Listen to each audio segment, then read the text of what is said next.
there are moments and there are stuff when you have obese animals. I don't have obese animals. Next week we will have a video about obese animals. Today also we'll have an obese animals video. But, well, today I'll show you how to avoid having obese snakes.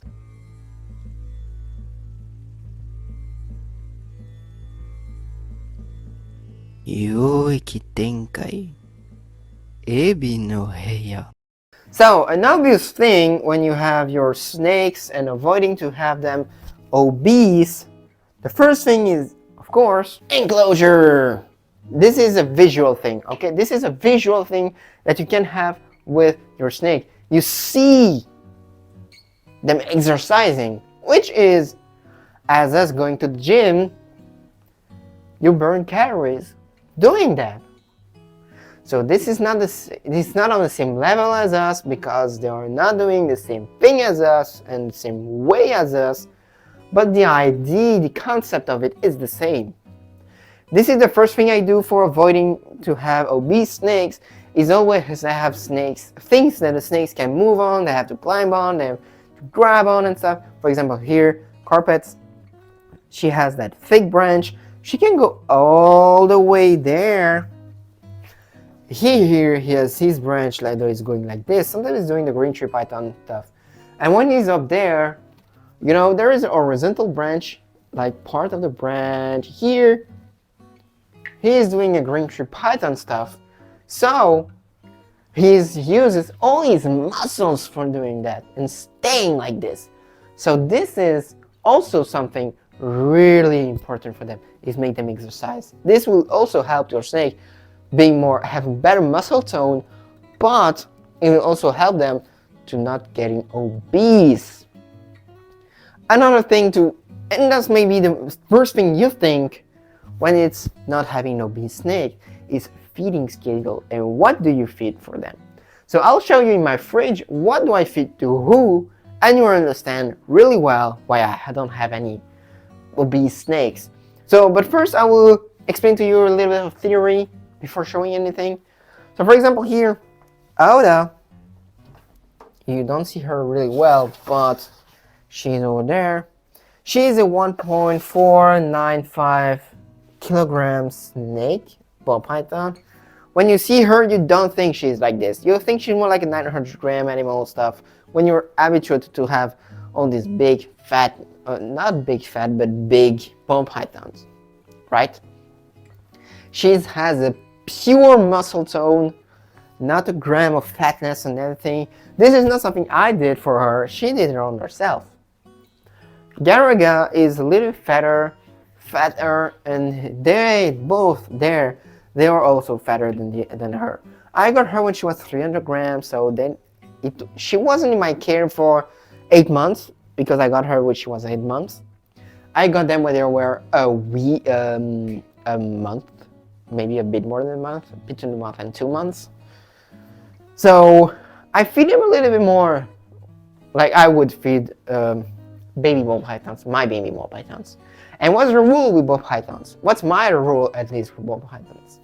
I feed them max 10 to 15%, depending on the growth, maximum 10% on adults, like them, maximum 10%, and for babies, I would go to 10 to 15% max of the body weight, you know. For example, a 70-gram snake, I would give him a max like a 12-gram or 10 to 12-gram rat or mouse max, not bigger. I would prefer around 7-ish grams if possible. Of course, I'm not trying to be like, you know, it is 7.2 gram, it's too big, or 6.6 gram, it's too small. Don't try it like this, because you will never feed your snake otherwise. So you have your ID, it's around 7 grams, so if it's like 6 grams, it's okay, a little bit small, but okay. If it's 10 grams, it's okay, but avoid having bigger meals, for example. You can have, or another rule, do I have a snake outside? I can show you that, maybe with Ishiki. For example, you have here your snake, and you have the thickest part of his body, which is right here at my finger. You take that, you take the rodents, and you see what if it fits. If it's a little slightly too bigger, don't worry, they will take it, no problem. If it's like double the size, don't feed it that, because it's too big for them. Same for carpets, it's a little bit different with me at least. And yeah, so feeding schedule is also super important. Feeding schedule before going to the fridge. Let's end with that. Feeding schedule is also something super duper important. Why? Why is it so important? It is so important because, well, if you feed them too often, they will get obese again, you know. If you feed them not enough, well, they will maybe get a little skinnier than they should, but these snakes are built to live with less than more.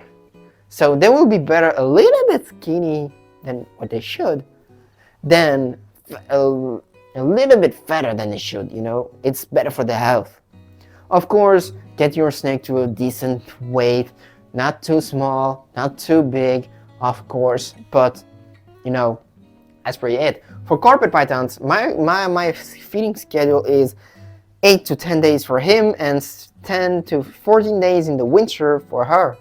In the summer, I'm more on a 8 to 10 days also, because they're still growing. As adults, I will maybe go to a 14 to 28 day schedule, depending on what they feed on, you know.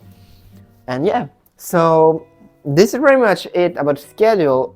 Another thing, I will show you the corn snakes, and then I will explain you the little difference with them. So in corn snakes, there's a little difference, because as you can, maybe I'll open it. Because for example, here you have Kawaki here. He is a 12 gram to 3 months, almost 3 months animal, and he is on a 5-day schedule, where here Serrata, which is in shed, so I won't disturb her too much, but she's in shed and she's on a 7-day schedule, which is her adult schedule. Maybe I'll go on a little bit less, sorry. And when he's on the 40 to 50 gram, he will go on a 7-day schedule also. But why are there so much difference with schedules? They have a metabolism, they have a faster metabolism, and they have not a slower, but just a different metabolism. You know, they're closer to green tree pythons, and green tree pythons, they have, as adults, I mean, a slow metabolism. Slow, like blood pythons, also a slow metabolism. They need less food, you know. In comparison with corn snake, for example, Opetias carinata, for example, or any type of snakes with a faster metabolism, of course. Of course, babies, they have a faster metabolism than adults. There's something else. You know, it's just growth that are doing that. But I'll show you in the fridge, what do I feed to who, and so you have a little more idea of it. So guys, I have everything here, so let's go into it. So this is for Serrata. These are 5 to 7 grams rats or mouse. This is for Auda. She's on 100 to 120, but here it's 90 to 120, but I go up to 150 grams for her. And this one here, this is a pretty huge thing. These are 140 gram rats. These are jumpers, what I call jumpers. These are like, I think it's on it, no it's not on it, but these are 30 to 50 grams rats. I give them to Garaga, Ishiki, and Kaguya. Kaguya will go on these ones, but the males will stay on that. This is my teeny tiny 1 to 2 grams mouse for pinkies for Kawagi every 5 days. This is for Utahime right now. She will go on something bigger soon. But this is for Utahime, and this is also for her up until she's 200 grams. And I will feed her like 20 to 30 grams rodents. Here is for 2 to 3 grams for our Mr. Sukuna, and soon for Kawaki. This is the next step for Utahime. 20 to normally 20 to 30 gram rats, mouse, and then go on rats. Some people, what I've seen is that some people say that carpets can be a little bit tricky about mice, rats, and stuff, but mine are they just take everything. So I'll get that and we'll make the intro. Okay guys, so this is pretty it guys about the whole that feeding stuff, obese snakes, etc. I hope you enjoyed. Don't forget to like, subscribe, comment, and share. Don't forget to support USR. Don't forget to stay strong brands group. Don't forget responsible reptile keepers. Don't forget to support USR. Don't forget to work with the inside pets group. And I hope to see you on the next one.